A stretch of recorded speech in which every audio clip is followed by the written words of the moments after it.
today Corey and I are putting up some more pumpkins and candy roasters and messing around, doing around in the kitchen, as Granny would say, and I decided I was going to make us a pumpkin roll to eat with supper. We love pumpkin rolls, and I really love that we can make them out of our own pumpkin. That's, you know, that's just another way to use something that we grow in the garden, and I really enjoy that. But they're really really delicious, but really easy. There's one little tricky part, but other than that, it's a really easy recipe, and it looks very hard. So if you want to really impress someone, you can make a pumpkin roll, and once you slice it up and it lays out so pretty, it's really an impressive recipe, although it's very easy, and it really tastes great. So the recipe that I use comes from an old cookbook from Martins Creek School. And I'll go over, as always, I'll put the link to the recipe down below in the description so you can go look at it. But first I'll go over really quickly just the ingredients. It takes 3/4 cup of flour, 1 cup of sugar, 1 teaspoon of salt, 1 teaspoon of soda, baking soda, 1 teaspoon of cinnamon, 2/3 cup pumpkin, and 3 eggs. Now that's going to make the cake part of the roll. That's the first part. Then once that's completed and done in the oven, and I'll show you that as we go and show you how to roll it up and all that. Then for the filling, we're going to use 8 ounces of cream cheese softened, 1 cup of powdered sugar, 1 tablespoon of butter softened, and 1 teaspoon of vanilla. Now the recipe also calls for 3/4 cup chopped nuts, but it says it's optional, and I have never added the nuts. We don't add the nuts to it. So now I'm going to show you how to make it. Another reason I really love this recipe, besides it's really good, is that it's the first part of it, at least, is really easy to whip up. So first I'm going to add all my dry ingredients into a bowl and just mix them together. So the flour, the sugar, the baking soda, the salt, and the cinnamon. Whoops, can't hold on to anything.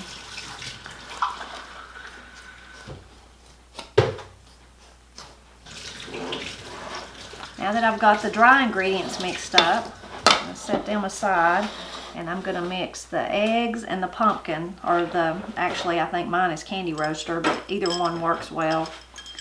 I'm going to mix it together.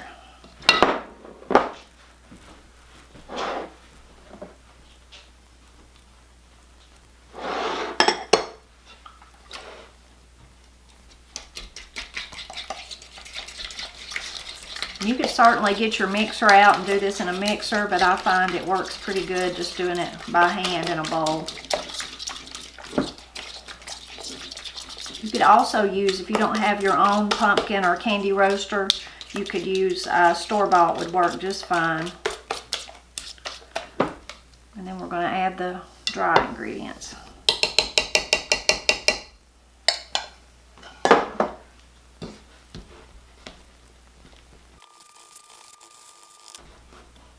Okay, now we're ready to put it in the pan. Move these out of the way.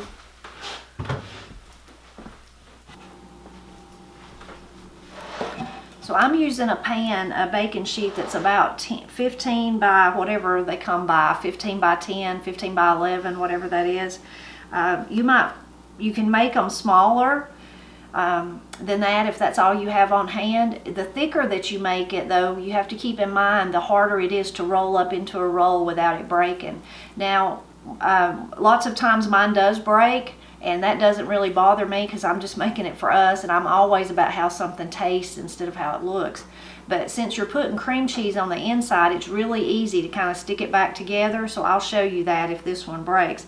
But you just want to keep that in mind when you're deciding what pan to use. I don't think the original recipe actually told the size, so over the years this is just the one that I ended up realizing worked better. And I think this is like a half baker sheet, so you probably know exactly what that size is. So now, I've greased it. You need to grease the pan or use parchment paper. I've done that a lot too.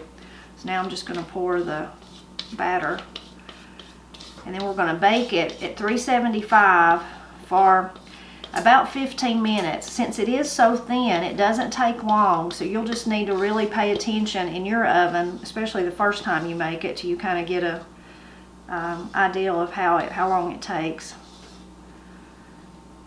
And you just want to make sure that it goes to around all the edges, of course, spreads out.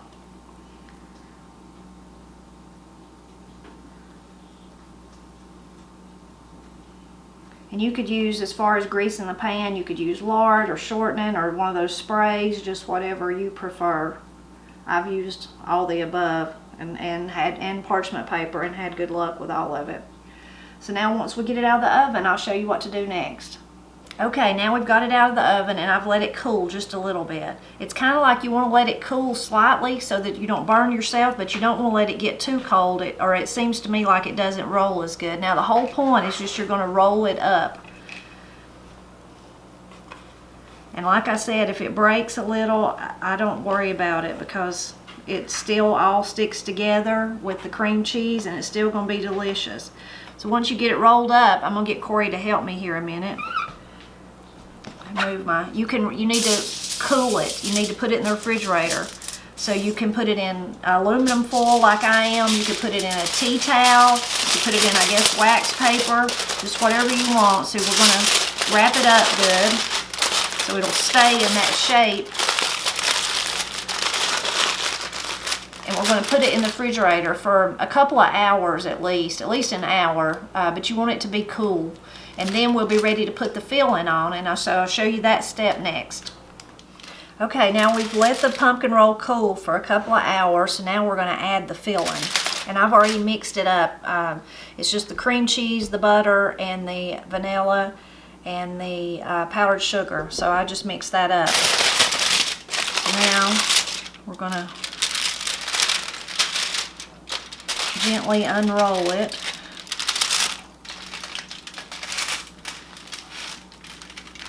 All cooled off. Put all of our filling. I mean, how could this not be good, right?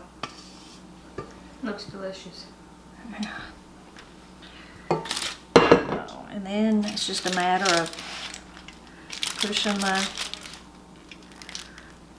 filling out to the edges.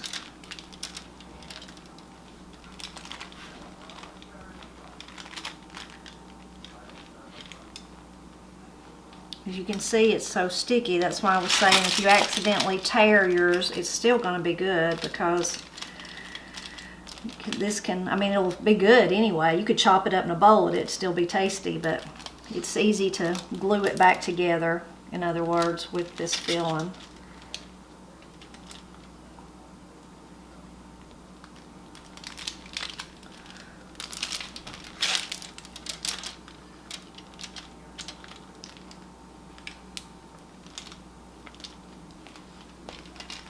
Okay, now you just roll it back up and we're going to put it back in the refrigerator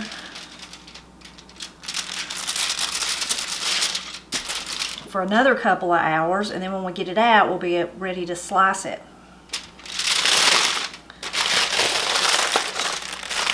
So it should be ready for supper time. Can I do a lick or what? Yeah, Corey's helping me and she stole the icing. Yes, you can have the lick. Go ahead. You can lick the bowl. You're welcome. We just got through eating supper, so now I'm going to cut us some of the pumpkin roll. It's finally had time to chill in the refrigerator. Just going to... We usually just leave it wrapped up and cut off of it a little bit at a time when we're ready for a piece. But you could definitely, if you were doing it for a party or a large gathering or you have a large family, go ahead and cut it all up, of course. Let me cut some of them. It just makes a very pretty, if you put them out on a platter, it's very pretty just because of the circles with the cream cheese.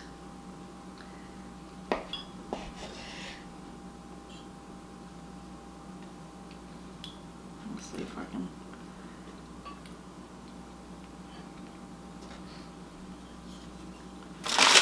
show you where you can get a better view.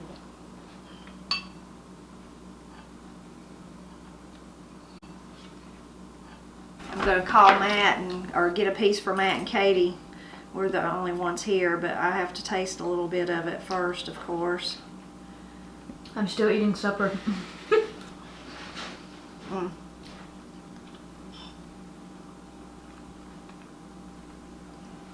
Very good. Tastes like fall, but the cream cheese really goes well with the pumpkin, so it's very good. And if you try it, I hope you like it as much as we do. And as always, I hope you'll continue to drop back by and help me celebrate Appalachia. That's a wrap. Goodbye. Are you sure that looked good, Kate? Positive. Dad, you want a piece? Take it on the go. He don't even need a plate. He can just eat it and walk. I'm just gonna walk up there and look and see, because see if there's any tracks or anything. Well, you can eat this when you come back.